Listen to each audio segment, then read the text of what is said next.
오늘도 하나님의 은혜가 가득하시길 축복합니다. 오늘 함께 보실 하나님의 말씀은 시편 27편 1절 말씀입니다. 여호와는 나의 빛이요 나의 구원이시니 내가 누구를 두려워하리요. 여호와는 내 생명의 능력이시니 내가 누구를 무서워하리요. 아멘. 오늘도 하나님의 은혜와 평강이 함께 하시기를 축복합니다.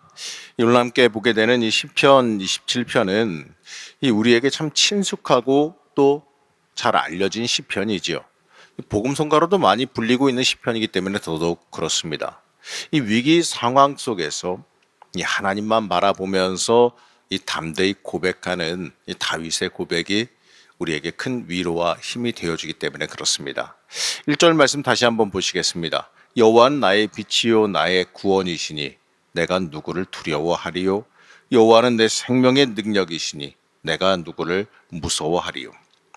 바로 방금 읽어드린 이 구절만 하더라도요, 이 환난 중에서 담대히 고백하는 다윗의 이 온전한 신앙을 읽을 수가 있어요.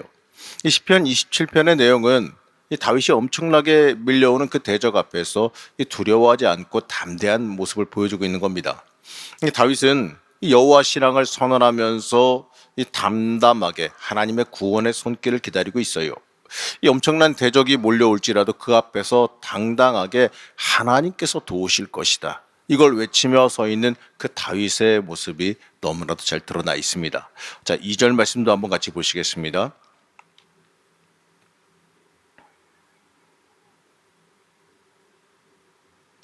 악인들이 내 살을 먹으려고 내게로 왔으나 나의 대적들, 나의 원수들인 그들은 실족하여 넘어졌도다. 이 두 절만 읽더라도요, 여호와 신앙으로 굳건하게 서 있는 그 용사 다윗의 모습을 우리가 강하게 떠올릴 수가 있는데, 우리들이 신앙인으로서 세상 앞에서 이렇게 담대히 서 있을 수 있어야 됩니다. 우리의 능력을 넘어서는 이 대적이 우리의 인생 앞을 막고 있을지라도, 우리가 이 감당하기 힘든 어려움이 가로막고 있을지라도 내 능력과 힘이 되시는 하나님을 우리가 먼저 온전히 바라볼 수 있어야 됩니다. 이 신앙인으로 세상 앞에 서 있는 우리에게 필요한 것은 이 세상적인 능력이나 지식보다 이 하나님 붙잡는 믿음이 더 중요하다는 그 사실을 잊지 말아야 됩니다. 내가 부족할지라도 하나님께서 함께 하시면 능히 이루어질 것을 믿어야 됩니다. 시편 27편의 내용을 살펴보면 이렇습니다. 먼저 앞부분은 지금까지 이 대적들에 의해서 둘러싸여져 있었으나 여호와를 의지함으로 안전해지고 또 결국 그 대적들을 다 무찌르고 하나님께 감사의 제사를 드리게 될 것에 대해서 확신하며 선언하고 있습니다. 이 지금까지 체험해온 하나님은 틀림없이 그렇게 만들어 주실 것을 다윗은 확신하며 고백합니다. 자, 27장 5절 말씀인데 함께 합독하시겠습니다. 여호와께서 환난 날에 나를 그의 초막 속에 비밀히 지키시고 그의 장막 은밀한 곳에 나를 숨기시며 높은 바위 위에 두시리로다. 이 다윗은 이 출애굽한 이스라엘을 광야에서 지키시며 보호해 주신 것을 기념하는 그 초막의 상징과 또 하나님의 임재하심을 상징하는 그 장막을 비유로 들어 말하면서 이 자신을 보호하실 것을 담대히 믿음으로 고백하고 있습니다.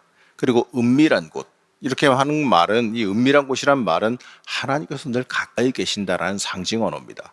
그리고 또 다윗은 쉽게 함락되지 않는 요새를 상징하고 있는 바위 위, 이것을 말하면서 나를 지키시는 하나님의 역사를 고백하죠. 맞습니다. 우리도요, 우리의 인생 속에 우리를 동행하시며 지키시는 하나님의 은혜를 전적으로 고백할 수 있어야 됩니다. 은밀히 나를 함께 동행하시며 나를 바위에 올려서 지키고 보호하신 그 하나님의 은혜가 우리에게도 있다고 고백할 수 있어야 돼요. 이 하나님께서 나와 함께 하신다는 걸 이 머리로만 말로만 그렇게 말할 것이 아니라 우리의 심령으로, 우리의 진심으로, 우리의 영혼으로 고백할 수 있어야 됩니다. 그리고 그러한 체험이 내 삶 가운데 있기를 늘 기도하고 간구할 수 있어야 됩니다. 그리고 오늘 말씀의 중반부는 이 여호와에 대한 이 절대적인 신앙을 가진 다윗이 이 여호와를 향해서 즉각적으로 하나님 날 구원해 주세요 이렇게 호소하고 있어요.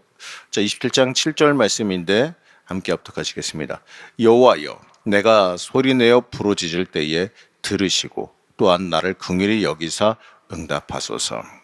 자, 이처럼 혼신을 다해 매달리는 간절한 기도는 하나님의 응답받는 비결 중에 하나입니다. 이 다윗이 담대히 고백하며 하나님 앞에 혼신을 다해서 매달렸듯이 우리도 이 하나님 앞에 철저히 혼신을 다해서 매달릴 수 있어야 됩니다. 그리고 8절 말씀에서 너희는 내 얼굴을 찾으라. 이렇게 하나님께서 말씀하신 것을 우리가 볼 수가 있게 되는데 우리가 여기서 중요한 거 발견해야 돼요. 하나님께서 우리가 가까이 오기를 원하신다는 겁니다. 하나님께로 우리가 가까이 가기를 하나님은 원하세요. 하나님 앞에 나아가기를 원하신다는 겁니다. 이 하나님의 얼굴을 구하며 우리가 혼신을 다하여 하나님께 매달렸을 때에 하나님의 역사하심과 하나님의 일하심을 우리의 눈이 열려 보게 되는 은혜가 함께 임하게 될 줄로 믿습니다. 자, 10절에서요. 이 세상에서 가장 큰 사랑이라 할 수 있는 이 자식에 대한 이 부모의 사랑과 또 구원하려고 하시는 하나님의 사랑을 비교하고 있는데요. 하나님의 사랑이 그 부모의 사랑보다 더 크다고 찬양하고 있습니다. 육신의 부모는 사실 인간적인 한계를 지니는 건 맞습니다. 하지만 절대 권력을 갖고 계시고 영원하시고 견고하신 그 하나님은 전혀 한계가 없으시다는 거예요. 바로 이런 하나님께서 내 편이 되시고 내 도움이 되신다는 그 확신을 우리가 가질 수 있어야 됩니다. 11절의 말씀에서는요, 우리가 하나님 앞에서 해야 될 올바른 기도가 무엇인지를 보여주는데 11절 말씀 함께 보시겠습니다. 여호와여 주의 도를 내게 가르치시고 내 원수를 생각하셔서 평탄한 길로 나를 인도하소서. 이 대적의 위험이 없는 길은 내 힘이 아니라 하나님의 인도하심에 의해서만 갈 수 있다라는 것, 가능하다라는 것, 그걸 고백하고 있습니다. 그리고 내가 가야 되는 길은 이 하나님께서 가르쳐 주시는 길, 하나님께서 원하시는 길로만 가야 한다라는 걸 고백하고 있어요. 여러분, 우리가 가야 되는 길, 우리가 이 땅에서 추구해야 되는 길은 세상의 방향, 세상의 길이 아니에요. 하나님께서 보여주시는 길로 우리가 전적으로 걸어갈 수 있어야 됩니다. 그것을 내가 원하기 때문에 하나님께서 내가 가야 하는 올바른 길을 보여주시고 나를 인도해 달라고 하는 그 고백이 우리의 기도이자 우리의 간구가 될 수 있어야 됩니다. 하나님 보여주세요. 하나님 인도해 주세요. 하나님 그 길 따라갈 수 있는 힘과 능력 허락해 주세요. 이게 우리의 기도의 제목이 돼야 됩니다. 그럴 때 이 하나님께서 이 하나님께 합한 그 다윗과 같은, 하나님께서 너는 내 마음에 들었다라고 칭찬했던 그 다윗과 같은 그 승리의 삶을 우리도 살아갈 수 있게 된다는 사실을 잊지 마시기 바랍니다. 이 마지막 단락에서는 이 모든 것을 여호와께 맡긴 그 다윗이 그 고백하는 데서 한 걸음 더 나아갔어요. 이 말로만 하는 고백에서 한 걸음 더 나아가서 백성을 향해서 여호와를 찬양하라 이렇게 촉구하고 있습니다. 자, 14절 말씀 제가 읽어드리겠습니다. 너는 여호와를 기다릴지어다. 강하고 담대하고 여호와를 기다릴지어다. 이 바로 하나님께서 역사하실 것을 믿고 기다리라는 그 믿음의 고백이자 믿음의 초청입니다. 다윗은 자신이 많은 위기와 어려움 가운데 생존해 있다는 것은 전적으로 하나님께서 구원해 주셨기 때문이다 이렇게 고백하고 있어요. 우리도 이 하나님의 은혜가 아니면 생존할 수 없음을 고백할 수 있어야 됩니다. 사실이지 않습니까? 하나님의 은혜 아니면 나는 아무것도 할 수 없다는 그 사실을 우리가 잊지 말아야 돼요. 다윗은 시편 27편을 마무리 지으면서 이 소망 중에도 인내하고 참고 기다리라 이렇게 고면합니다. 이 어떠한 형편에 있을지라도 항상 여호와를 굳게 믿는 믿음으로 서 있어라 이렇게 우리에게 당부합니다. 강하고 담대하라. 이 말은요, 하나님께서 여호수아에게 용기를 북돋아 주시면서 항상 그와 함께할 걸 약속하실 때 그때 주셨던 말씀이기도 합니다. 이 말씀은요, 우리에게도 하나님께서 주시는 말씀으로 받아들일 수 있어야 됩니다.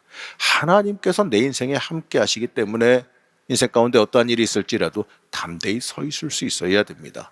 이 다윗은 견디기 힘든 그 위기의 순간마다 먼저 과거 자신에게 베풀어 주신 그 하나님의 구원의 은총을 다시 한번 되돌아보고 그러한 구원을 다시 주실 것을 호소하면서 하나님의 도움을 간구해 왔습니다.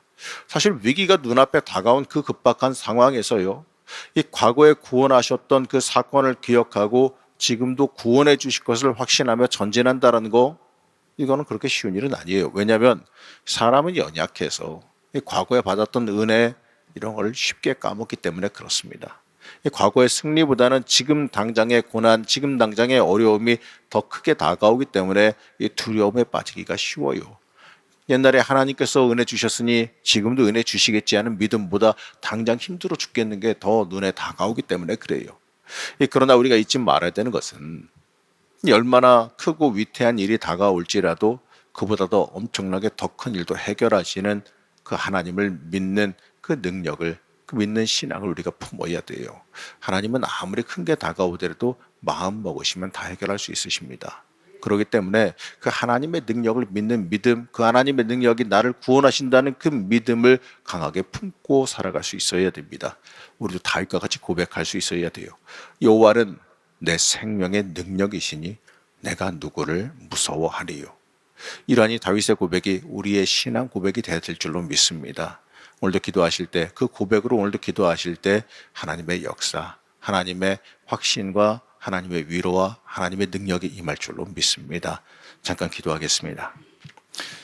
우리를 사랑하시며 인도하신 하나님, 우리를 온전히 복되게 인도하시는 그 은혜에 감사드립니다.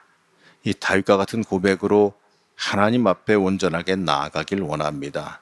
하나님 우리를 붙잡아 주셔서 이 참된 복이 있는 사람으로 이 땅을 살아갈 수 있게 허락하여 주시옵소서.